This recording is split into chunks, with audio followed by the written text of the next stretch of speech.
All right, guys. Well, we got Bassmaster Elite Pro Wes Logan is up now and going to talk about his home waters.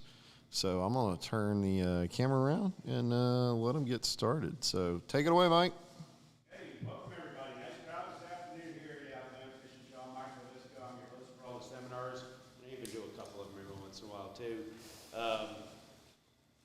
Great guy to have here. If you guys aren't familiar, well, I guess you are if you're all sitting here.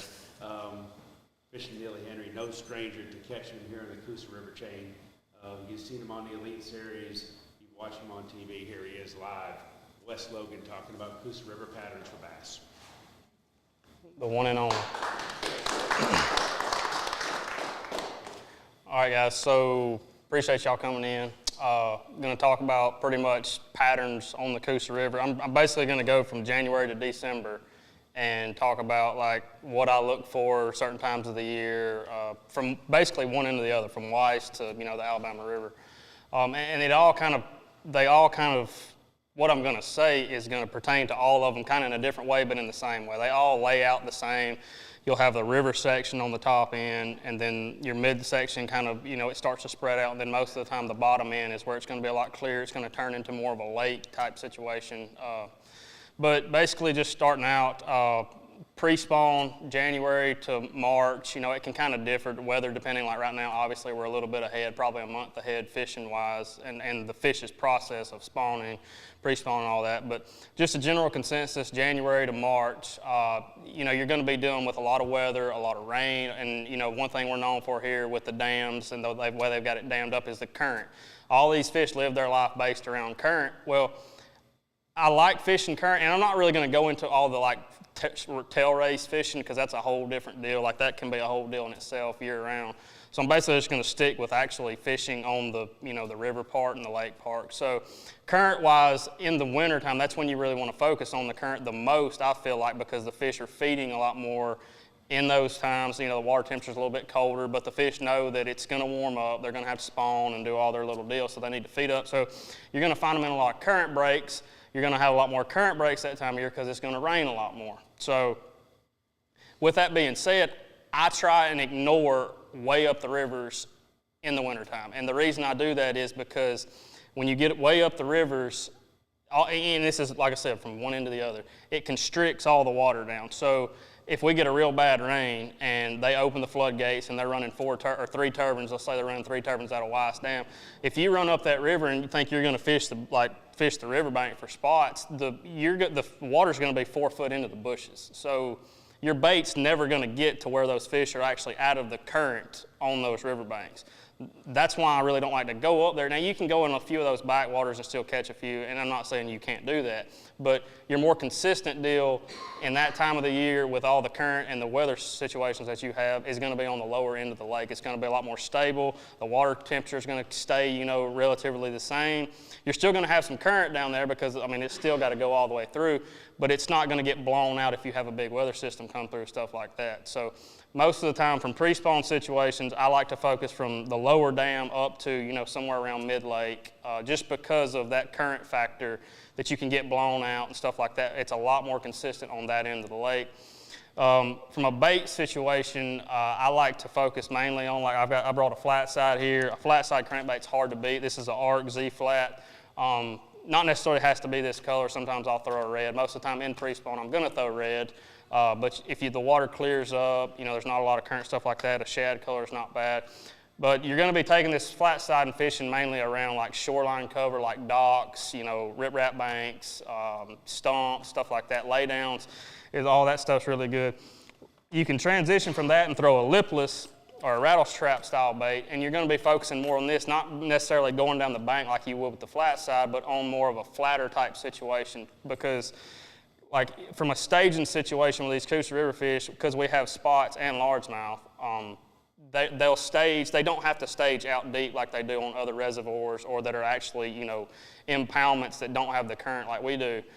And with the water normally a lot dirtier, they don't like to stay out as deep as much. So they'll stage up on like what I like to call like just flats on the main river, which when I say main river, it's going to be on that lower end, but you'll have like, it's not going to be those bluffier type straight banks. You'll have a flat like leading into a spawning pocket, maybe some scattered stumps on it. That's where you can take that rattle trap or lipless or even a chatterbait's really good and just kind of cover water on these flats, and you'll run into, you'll find a group of stumps that you didn't even know was there, or, you might have found them on your 360 or something, and there'd be a school of 3 and 4 pound spots on it that are just pre-spawn.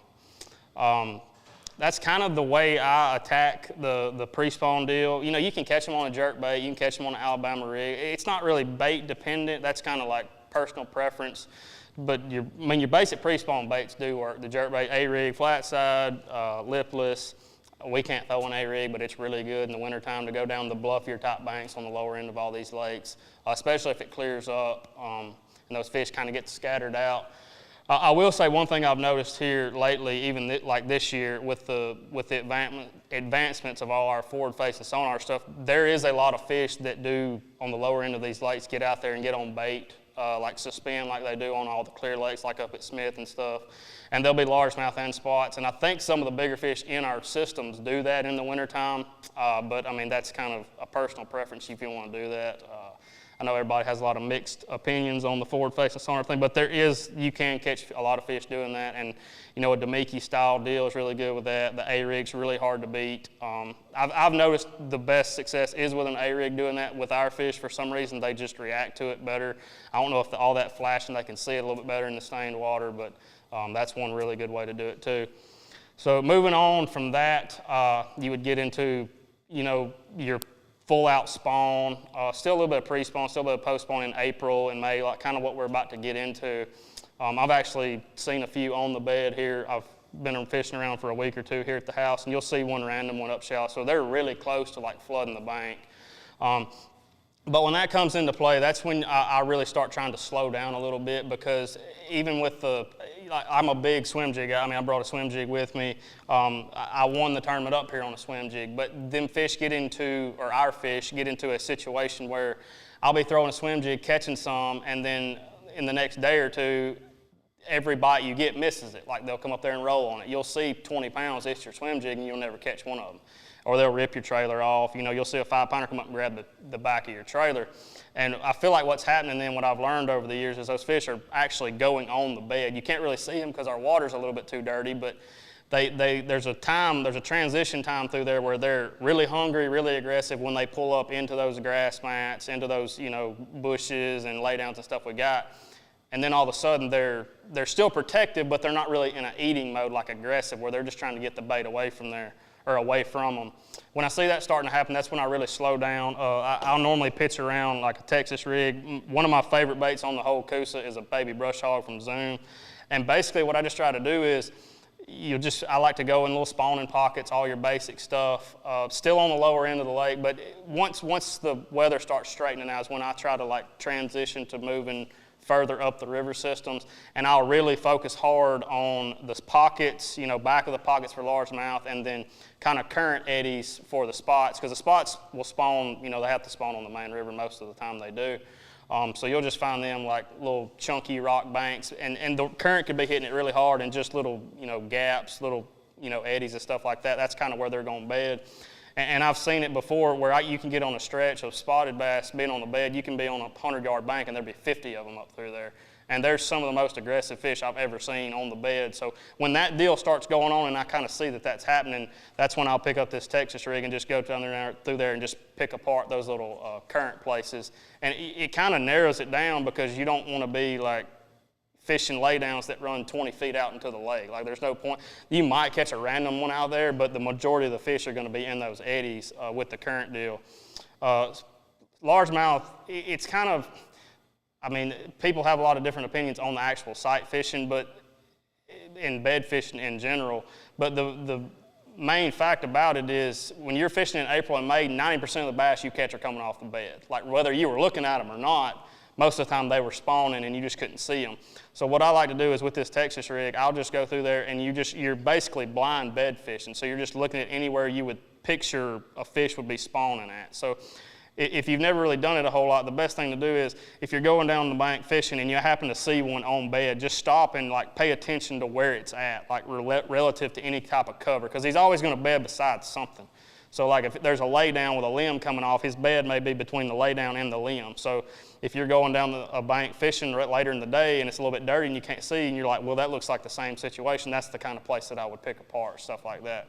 With this Texas rig, again, I'll still keep a swim jig in my hand. Like that's just going to be in my hand 12 months out of the year. And you're still going to catch a few, but again, like I said earlier, they'll start rolling on it like that when they're actually, hard on the bed.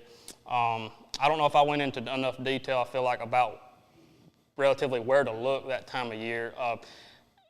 If you want to look at a map, and this is relative to the Coosa, but really anywhere that you go fishing, if you're looking at a map of a lake, any north laying pocket is going to be the first pocket that fish bed in on a whole system. And the reason that is because if you've got current coming down a river, it's not going to turn and go in this pocket and go back up north. It's just going to kind of run by it to where all this water that's running back north in this pocket is going to be a lot more stable. It's going to get a lot more sunlight. It's going to be a lot more warmer. It's going to be a lot warmer because that's not going to have that current flow of that muddy water coming down throughout the spring rains and stuff like that. So if you're just looking at places, that would be some places to start. And then once you get a feel for what you're looking for, you can kind of branch out from there, figure out kind of what cover figure out what kind of cover they're kind of holding on, whether they're wanting to be in the grass, whether they're wanting to be on stumps, rocks, lay down, stuff like that. But really big on a Texas rig. I'll flip a jig some, but a jig's really going to come into play because the jig's big on the Coosa River. I couldn't tell you how much money I've made flipping a jig on this river. It's not as good as it used to be, but it comes into play as to what we're fixing to go into on the post-spawn situation, which is going to be I would say May to June. I actually caught a 5-pounder here last year off the bed June 10th. So when you say post-spawn, like it doesn't really, them fish don't have a calendar. They're like, okay, it's June 1st, I can't go on the bed anymore. And they all don't spawn at the same time. So it's a relative term talking post-spawn, but the majority of them will be. And it's when your days start getting hotter, and this is when your shad spawn is going to come around. And I basically try to start looking for a shad spawn on our river system anytime. When you put your boat in the morning, the water's normally around a high 60 or 70. If the mornings are starting out in the low 60s, I've seen some shad spawning in the afternoons when that water temperature does get to 70, but most of the time the full-blown ones, like where you could probably win a tournament on one, is, it's got to be those really warm nights where your water temperature's starting out at 70 for sure. But when them fish get on a shad spawn, man, it's hard to beat the swim jig. They get back on it really good. I like to, when it gets in that situation, a lot of times, like the tournament I won up here, I caught them on the Zoom Super Speed Crawl, which has got the really big flappers that bounce around, cause a lot of commotion. And I actually, in that tournament, we had a shad spawn. A lot of guys were catching them on it, and I tried to avoid it actually because a lot of times you can get a shad spawn where those fish are just acting really crazy. And the reason I say that, I'm tying it back into this trailer situation. I go to a Z-Crawl Junior, which doesn't have near the action on it, and it keeps those fish, I feel like, when they see it, from thinking, like if you're a bass, you imagine you're sitting in this grass patch and there's 300 shad above your head, all you got to do is run through them and eat them.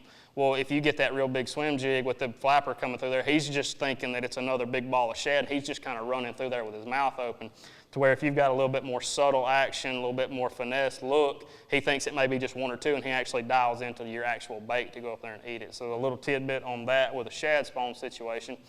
But from a like area standpoint, it's hard to say where it's going to go down at, and every year it's different. They don't ever go down at the same place. The shad spawns don't.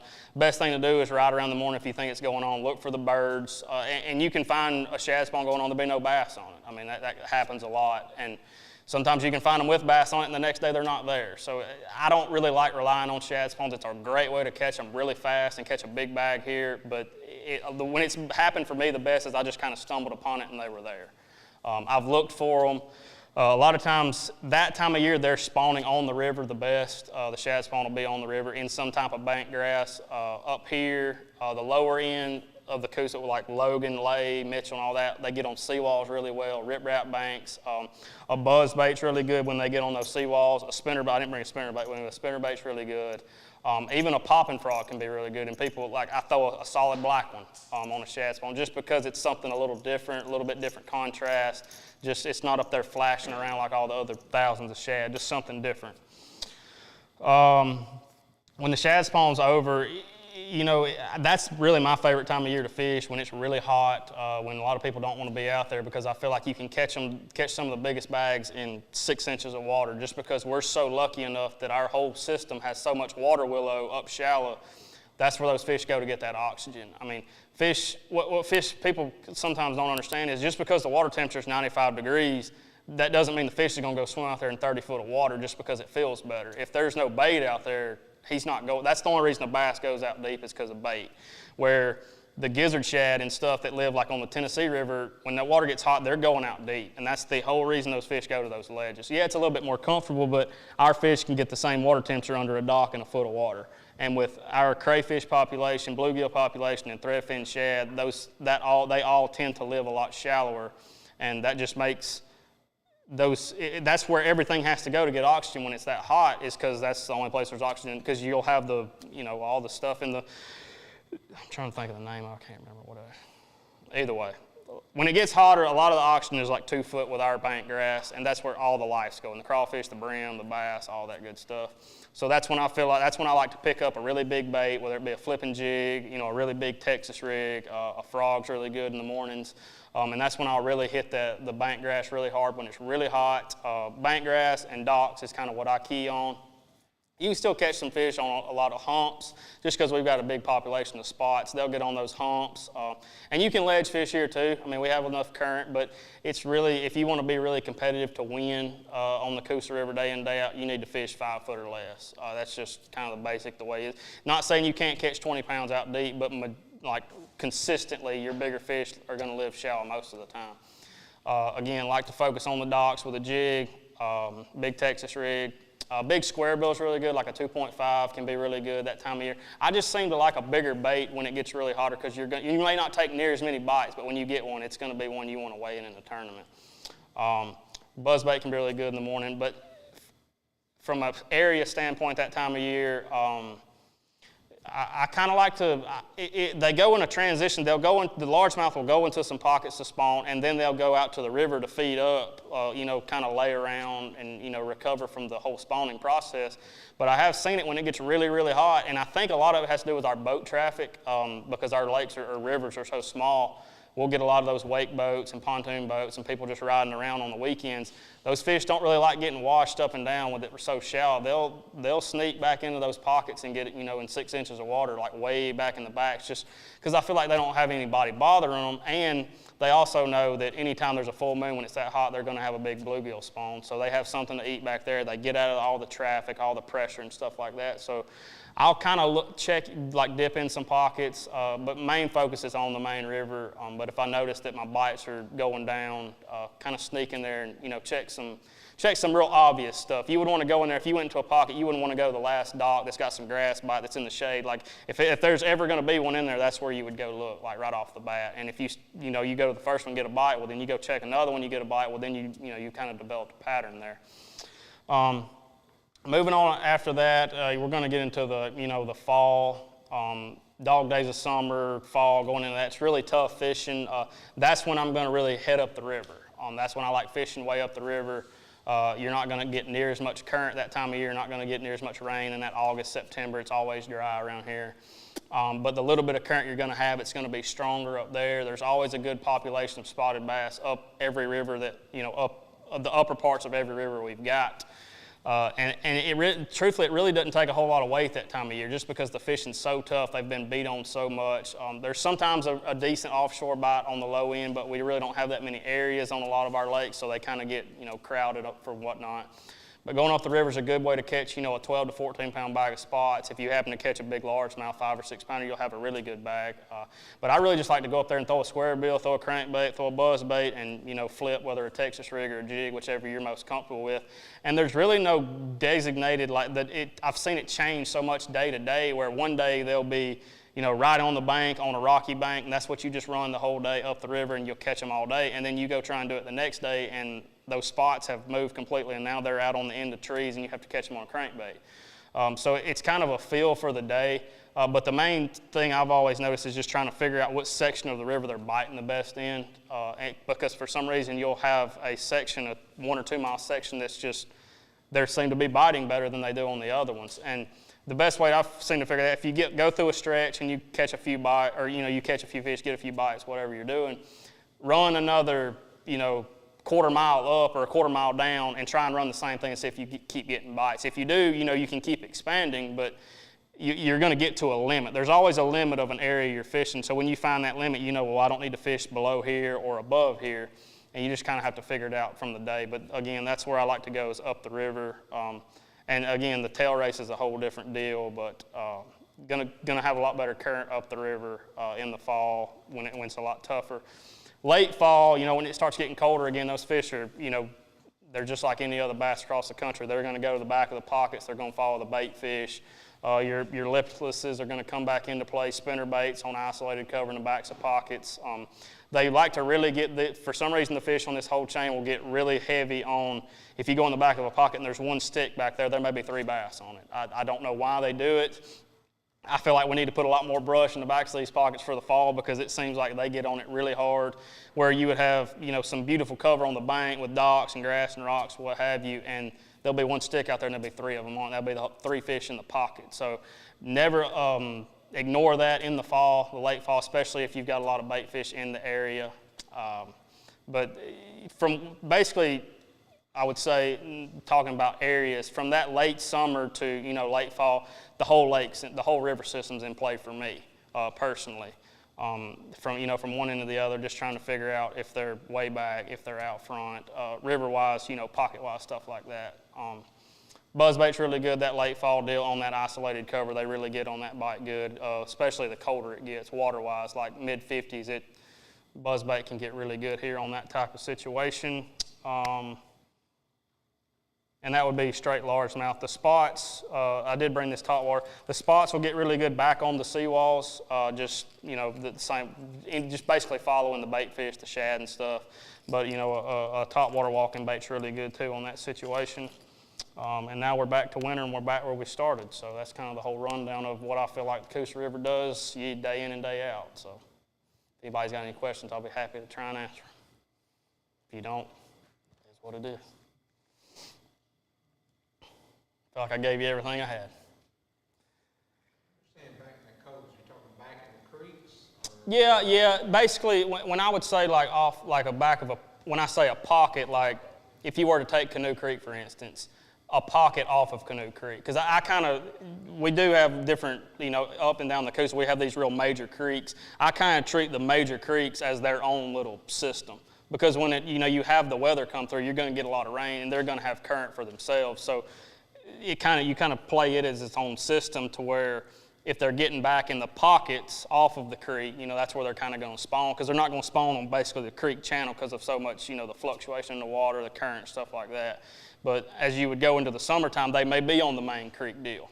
But from back of the coves, I'm basically talking about like fingers off of the creek or pockets off of the main drag, where I've seen the best. Same thing with the flats in January and March? Yes. And a lot of those flats that I've seen that are the better ones are out in front of those spawning pockets. I mean, that's where they really, and that's anywhere in the country, but I mean, if you've got a pocket, if you're looking at I use Lake Master with Humminbird, but you'll have a pocket and one side of the point will run way out and it'll be a high spot. That's where they're going to get at, where there's still they're right out of the current, they're, kind of in the current, but it's not like hitting on them hard. They can still feed, but as soon as they get ready to go, they just got to turn around and they're right there. And I will mention one thing on the spots. I don't feel like I went into it real well. When they go to spawn, when they're not up the river, like we were mentioning about the flats, they will get on a flat. They like to spawn on red clay or any type of hard bottom. They'll get. They like to spawn on the main river. You can still catch some way back in some places just because they live everywhere.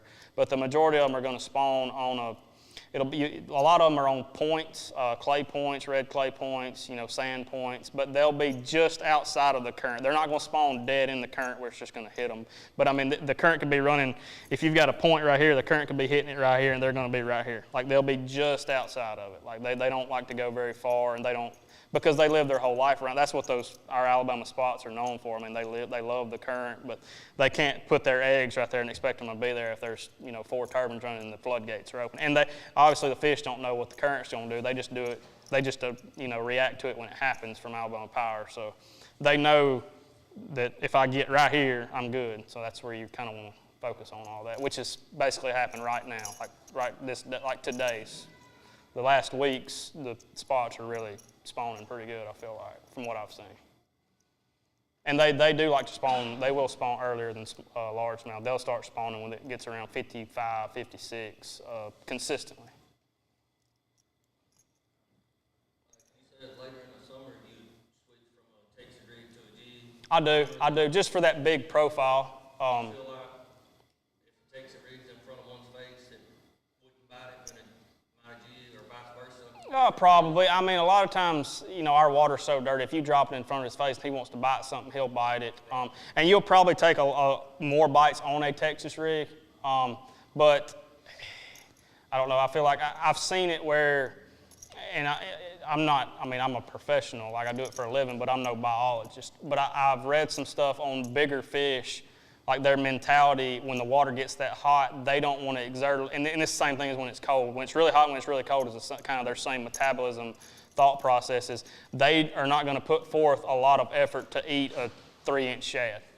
Like, a big fish, and I'm talking about 5+, has a mindset where if I'm going to exert that energy, I'm going to eat something big so I don't have to do it as often and use all that energy. So if she sees a crawfish that's 6 inches long coming by her, she's more happy to eat that than a 3-inch Z-Craw Junior on a Texas rig. So that's kind of my thought process on it. It's the same process of throwing like a real big swim bait. I mean, if she sees, like I've caught almost an 8-pounder up the river on a glide bait, and that's the only bite I got all day. But she saw the opportunity where I can get a really big meal and not have to eat the rest of the day, and that's really kind of what happens. So that's kind of the process I have with the big baits. And that's in cold water or really hot water.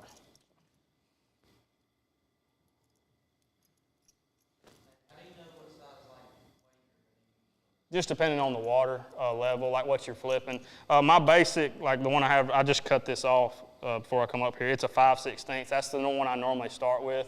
It's just a good all-around for any type of, basic size, baby brush hog, Z-Craw Junior. I like a 5/16. And that's kind of just plunking around. I call it plunking, just kind of pitching around, isolated cover, isolated grass, docks, stuff like that. Hardly ever on our lakes do I go lighter than a quarter or a 5/16. I don't ever flip a quarter hardly around here just because I feel like our rate of fall is a lot more important than other places just because how pressured they are. You're getting more of a reaction bite when it falls in front of them. Like when I flip a big jig, like I flip a 5/8. Like I flip a really big one, even if it's a foot deep, because I don't really want him to get a really good look at it. Other places I do, again, I fish all across the country. There's nowhere in the world that gets as much pressure as our lakes do. And we still catch them every day. I don't know how there's that many bass in the lakes, but from a weight standpoint, I like to do it on more of a reaction deal. So if I go anywhere from a 5/16, I'll bump up to a 3/8 or I'm bad about flipping a 7/16 too. I know it's weird, but I want you to flip a half, but it may be a confidence thing, but I'm a big 5/16 to 7/16 guy.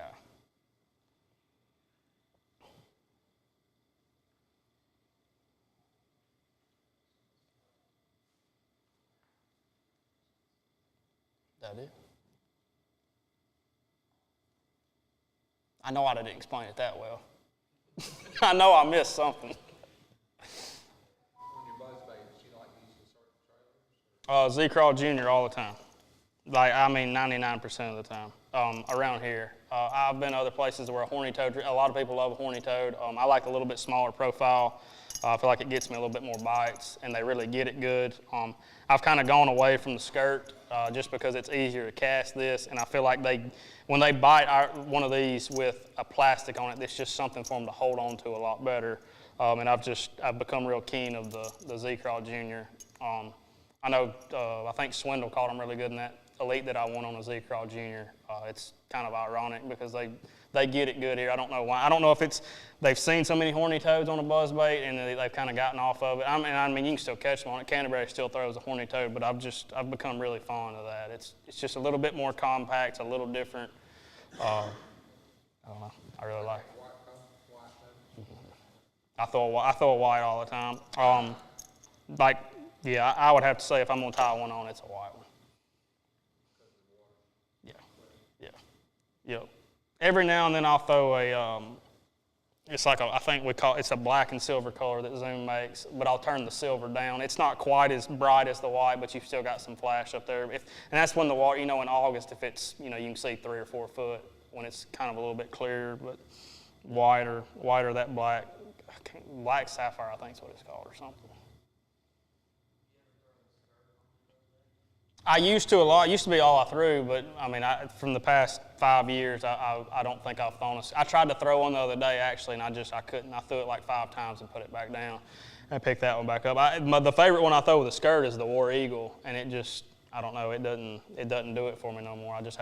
I got to put a plastic on it. And the simple fact is when they bite it, like they'll bite both of them, don't get me wrong, but when they eat that with a plastic, with a Z-Crawl Junior or a horny toad, it just seems like they really get it, like are able to suck the bait in. Where that skirt, it's just kind of, there's nothing there for them to like the suction to get to. Because I mean, he's blowing it up, but as he's blowing it up, he's trying to bring it to him, and if there's nothing there but a skirt, it's different than a spinnerbait. Like when you're underwater, he can kind of bring everything to him. But when he's blowing it up, like, to straight air, there's nothing in that skirt he can kind of bring to him. I feel like that's why we used to lose a lot of fish on a buzz bait. But it seems like you get a lot better hookups with that. Never. No. I'm not a big trailer hook guy. I don't know. I just never. I throw it in so many places that I can't get a trailer hook through. I just feel like if he's going to get it, he's going to get it. If he don't, I'll go back through there and, if he misses it, I'll go back there with a wacky worm or, Texas rig and pitch back in there on him. But I can't afford to, I don't even throw one on my spinnerbait. It'll impede the action on your trailer a big time on the buzzbait too. So that's kind of another thing as far as all that goes.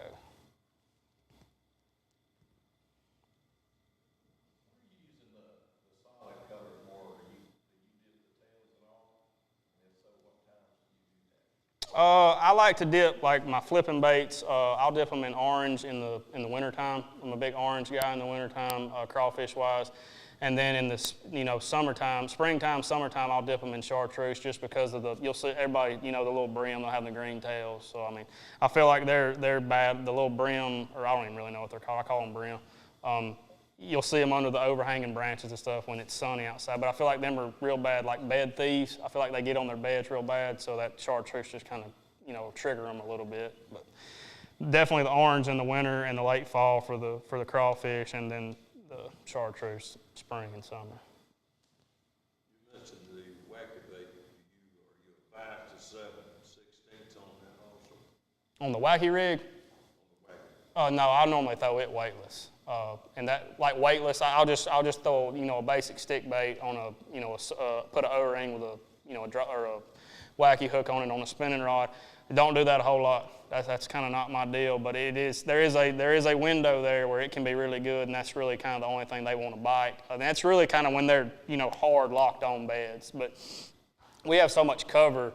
And where our fish spawn, it's kind of hard to throw a wacky rig, an exposed rig up there. A light Texas rig is really good, or the 5/16 Texas rig is kind of what I stick with around here. Now, Logan Martin is kind of a variable because it's kind of the lower end of Logan's kind of like I call it like a Highland reservoir because it's so clear and there's so many docks and stuff and it's a little bit deeper.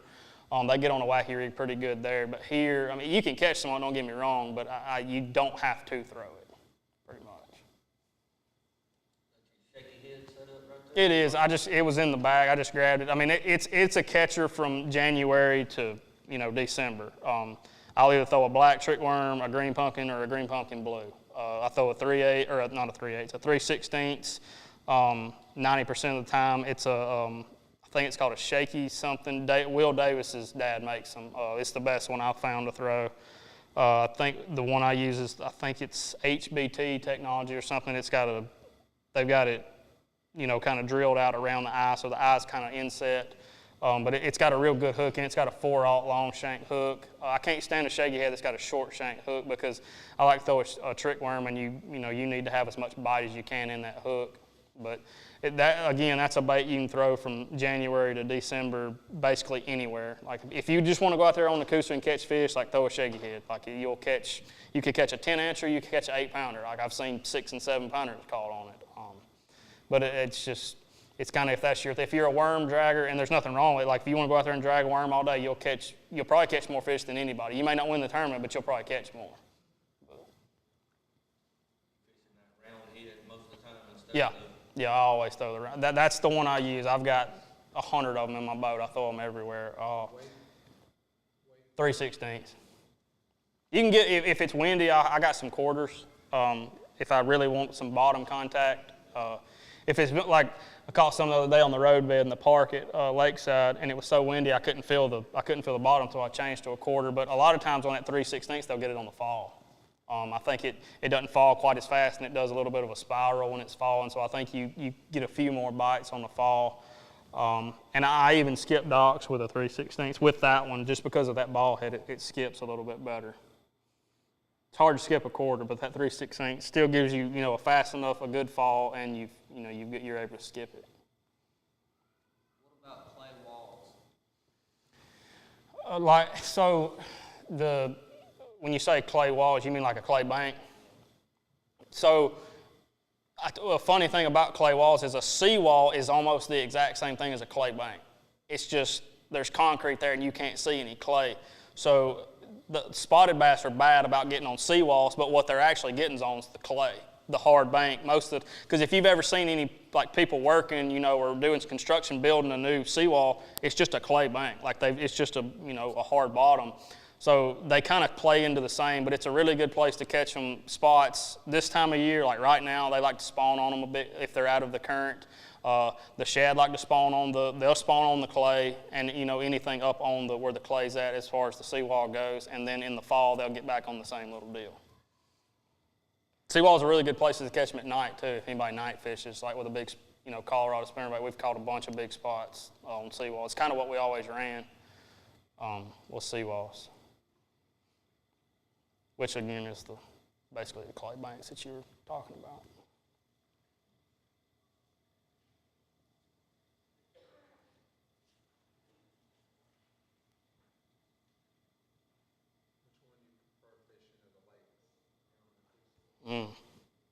I used to really like this one, but it's not quite as good as it used to be. I haven't been here in a long time. Basically, if I get to go now when I come home, I mainly go to Logan Martin.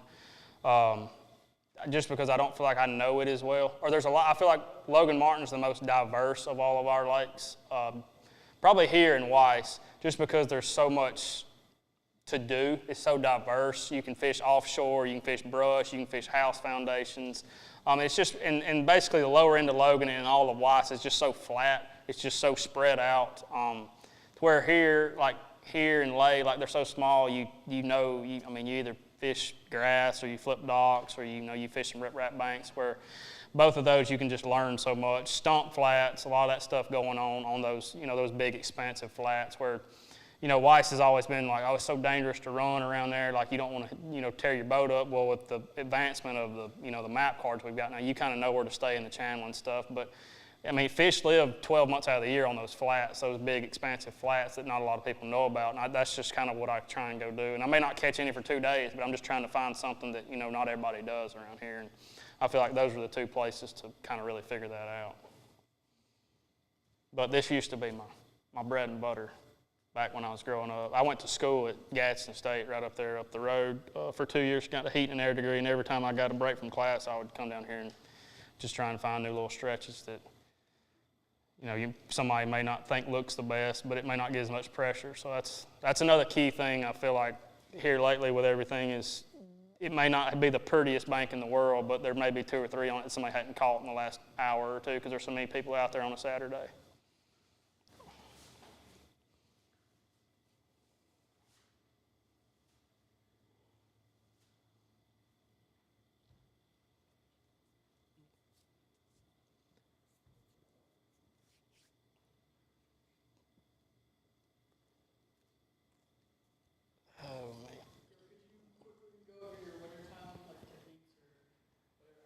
You miss it? Yeah, it ain't no biggie.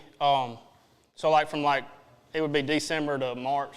It's going to be, hard pre-spawn. And I was telling them a flat side crankbait's what I like to go down the bank with. Throwing it at anything up there. Kind of like to focus on hard cover, riprap, seawalls, lay down, stuff like that. Isolated stumps is really good. Like most of the stuff you can see like up on the bank. And then you can they'll get on, I was telling them, flats, like right outside of spawning pockets.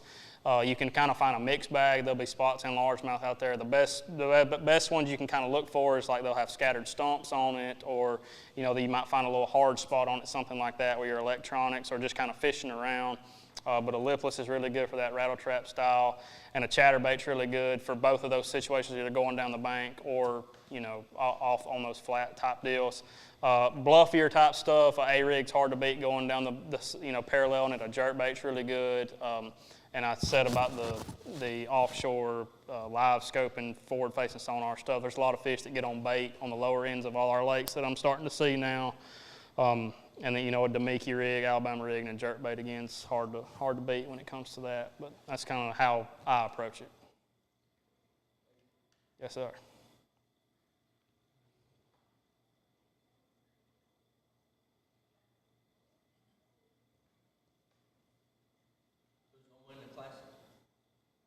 Won't be me. I don't know. It'll be a toss-up for sure. Everybody wants to always pick the favorites, like the people that live there. Lester's, done really good there and stuff like that. He would probably have the most, knowledge. Brandon Card lives really close there, but I don't know. I'm good friends with Brandon Cobb, and in our elite there, I guess it was 2 years ago, he figured out a little deal, I think the second day of the tournament, where I think he only ended up weighing 3 the next 2 days, but they were like 3 for 12 and 3 for like 14 or 15. So I think he figured out, and he said he didn't ever tell me what it was, but he said, I figured out how I could catch a really big one, I just didn't have enough places. So I don't know if he can, tie that into, coming up for the Classic, but it's going to be interesting to see, because I think they're going to be a little bit more ahead of where they were at when we fished our elite there. They were hard pre-spawn when we were there, and I think they're going to be, way ahead of that. So I think the weights will be a lot better than they were, but it's still not a great fishery. It's still going to be, 15, 16 pounds a day to win. But Swindle could be Swindle's a grinder on the Tennessee River. It may turn into a tournament like that. And if they get a lot of current, I know he knows. I've been with him at Gunnersville when the current's really bad, and he kind of knows how them fish set up, like out of the current, like little places they get. So it may play up there too. I don't know. It's supposed to start raining up there a lot, I think. So that could be a huge factor. I don't think they're going to win it in the canal like Gussie did by himself. I can tell you that. Just because it's already been. There'll be people all over that. There were people all over that the day our tournament was over. I don't know. But to be honest, it probably was going to get one on live scope like everything else does. But that's part of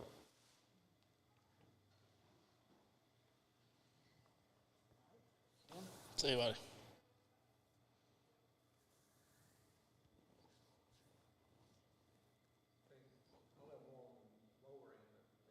Mm-hmm. I've had to change my fishing because of a neck injury. Mm-hmm. And I've had to slow down. By slowing down, I'm actually Catching more and bigger. Pressure.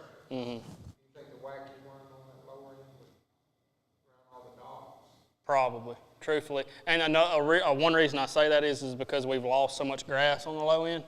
I know it started to come back a little bit last year, but from Broughton Springs, which is, come right below Southside, for anybody that's not familiar, right below the Rainbow City Bridge, from, a little bit below there all the way down to the dam, there used to be, plenty of bank grass, and it's real scattered out, it's real thin just because of so much them dropping the water in the springtime and it dying and, getting a little bit of life back and then dying again eventually. It's just kind of killed it, and then with all the boat traffic ripping it up by the roots. With that happening, that's probably could become a deal, just because that's the only thing those fish have to get on. And they could start spawning, on the shallower dock post where they would normally be spawning, in the bank grass, stuff like that. Because our fish love that grass. That's the only thing that's saving our whole system is the bank grass. So, everybody talks about we need to restock the lakes. Yeah, something needs to be done about that too. But our bank grass has got to be taken care of because without it, our lakes are done. We don't have anything. Everything's going to get silted in. It's not going to be good. That's basically, and that's really the only thing saving our spawns when we do get a spawn, especially on Neely, when we don't get where they draw it down in the springtime. The grass that they're able to spawn in is why the fry lives. I mean, those fry can't live on a dock post. I can assure you that's not gonna work out too well for them. So we really need to take care of that grass as much as we can. I mean, I catch a lot of fish on it. I don't really throw it here a whole lot, but I'm sure they bite it very well. It's probably getting to a point where the pressure's so bad around here that a drop shot's really good, actually. I've caught them sometimes, not here on the Coosa, but I have caught them pitching, poles and stuff with them trying to spawn on a drop shot. I think some of the guys I think a couple of the guys are catching them at Norman right now on a drop shot with those spots are spawning on the shallower dock post, which would be, kind of like a deal we've got here. Because it's the same bass. Same bass, spotted bass they have over there is the same ones we have. They brought them from, our whole system right here. So, I mean, that's a good thing to. It's kind of funny to see that happen because it's the same fish. Their process is the same no matter what lake they're in. Like if you're able to watch that and they're like, oh, they're catching spots. I seen Cannell catching some on a jerkbait the first day, off rocky points. Like, I mean, you can do that same thing at Logan when they're pre-spawn. And, he struggled the rest of the tournament. Well, they left. They went started spawning on the boat docks or up on those shallow little clay banks in the backs of those pockets or right inside their little coves or whatever they call them on Norman. So, I mean, just being able to relate that's the same Alabama spot that we have, they move exactly the same. So you can learn even if it's not directly, on this waterway.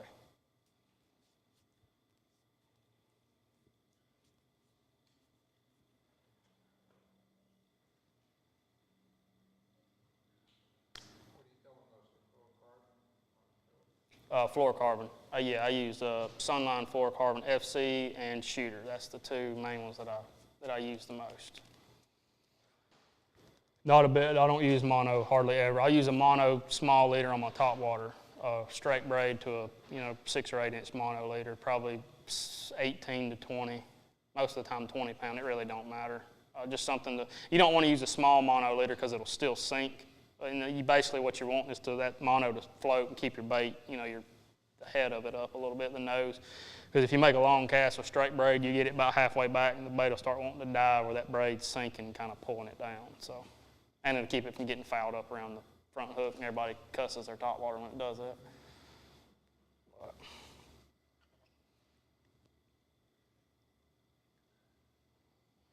Well, if that's it, we're going to shut her down. I appreciate y'all coming. Maybe I learned somebody something. Yes, sir.